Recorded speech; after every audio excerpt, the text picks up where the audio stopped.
Hey, guys, welcome to our channel. Don't forget to subscribe so you never miss an upload. In today's episode, we are going to see what happens when Jesus and his crew take a night voyage across the water of Galilee. But before we dive in, remember to hit that like button and leave us a comment down below of what your favorite Bible story is and why. Let's get started. Have you ever sailed on a boat at night? The vast darkness of the deep waters mixed with the sounds of the waves lapping against the hull provides a truly unique experience.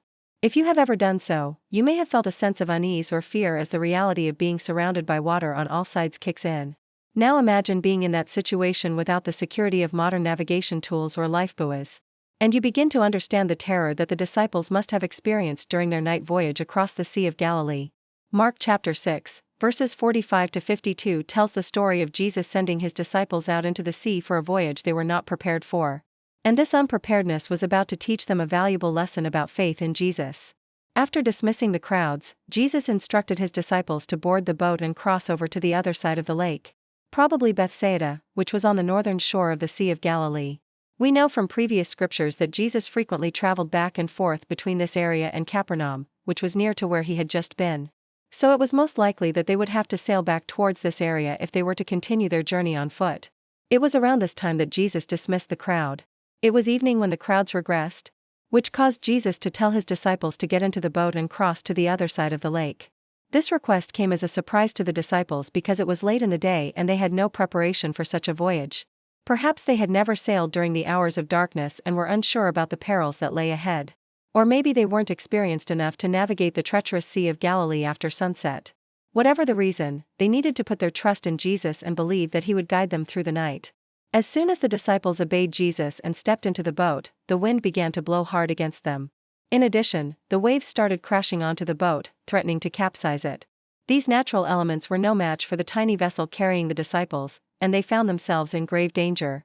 For the first time since leaving the boat, Jesus walked towards his disciples, but not in the way they expected. Instead of walking on the water towards them, he walked on top of the water to reach them. He reached them, calmed the winds and the waves, then asked them, "Why are you so afraid? Do you still have no faith?" This question from Jesus showed how much he cared for his disciples. He was worried about them even though they had not noticed him walking on the water towards them. They were frightened beyond measure when they saw Jesus approaching them on the water. They thought he was a ghost or some other supernatural being because no one could walk on the water, right? They thought to themselves that they were doomed. But when he spoke to them, they realized that it was actually Jesus. Their fear turned into amazement as they witnessed this incredible miracle. Peter was full of faith and exclaimed, "It is really you, Lord. Command me to come to you on the water." Jesus said, "Come," and immediately Peter got out of the boat and began to walk on the water towards Jesus. However, as Peter focused on the strong winds and waves instead of Jesus, he started to sink. As he cried out to Jesus for help, Jesus quickly reached out to grab Peter's hand and pulled him up onto the boat. Then Jesus scolded Peter for having little faith and told him that if he had believed, he would have remained on the water. After rescuing Peter, Jesus and the disciples climbed back into the boat, and the wind ceased blowing. Immediately, they dropped anchor and went on to the shore of the place called Antioch, where people had never seen such a great miracle. When the people saw Peter climbing out of the water, they fell down and worshipped God because they knew that Peter was not a good swimmer and yet somehow he had managed to stay afloat in the middle of the sea. The disciples arrived in Anas just before daylight. This meant that they had sailed across the entire lake in the dark and hadn't arrived at their destination until the sun had risen. Talk about a night voyage. The disciples brought the news of the miracle to everyone there, who were amazed to hear about Peter walking on the water and Jesus calming the storm. In Mark chapter 6, verse 52, we read that Jesus and his disciples had sailed across the sea to the region of Dalmanutha. But in Matthew 14, verse 22 to 33, we read that Jesus and his disciples had sailed across the sea to the region of Gennesaret. These two accounts are often seen as contradictions, but there is nothing here that contradicts Scripture. There are four possible explanations for these two accounts. Number 1, the disciples landed at both places on their way from Dalmanutha to Capernaum. Number 2, the landing mentioned in Matthew is not the same as the one mentioned in Mark. In other words, Jesus and his disciples landed more than once on their way to Capernaum.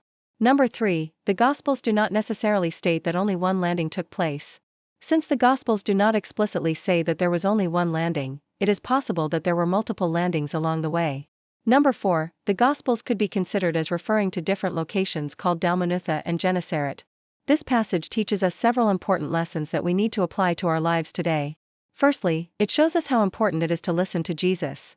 The disciples did not want to sail across the lake at night, but they did it anyway because Jesus asked them to do so.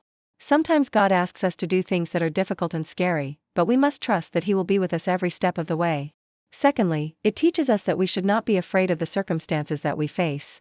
The disciples were scared when the wind and waves started to crash against the boat, but they should not have been afraid because Jesus was with them. When we focus on the problems around us rather than Jesus, we become overwhelmed and anxious. But if we fix our eyes on Jesus, knowing that He has overcome the world, we can find peace in the midst of any storm. Finally, it reminds us that Jesus cares for us and wants to help us. He did not rebuke the disciples for being scared or for asking for help. Instead, He calmed the storm and rescued them. When we face difficulties, let's remember that Jesus is with us and He wants to help us. We just need to ask Him for assistance. So friends, the next time you are sailing through the storms of life, remember the story of Jesus and His disciples. Trust in Jesus, fix your eyes on Him, and know that He cares for you and wants to help you. And that's a wrap on today's episode. What did you think about today's story? Did you learn something new? Let us know in the comments below. Also, don't forget to like and share this video with your friends. Remember to subscribe so you never miss an upload. Stay blessed.